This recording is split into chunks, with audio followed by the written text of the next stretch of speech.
أعوذ بالله من الشيطان الرجيم. بسم الله الرحمن الرحيم. أفحسبتم أنما خلقناكم عبثا وأنكم إلينا لا ترجعون.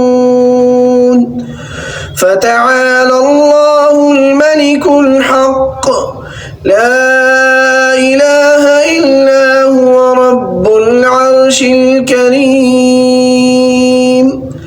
ومن يدع مع الله إلها آخر لا برهان له به فإنما حسابه عند ربه إنه لا يفلح الكافرون.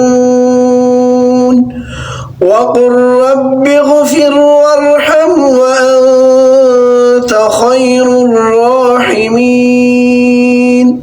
صدق الله العظيم.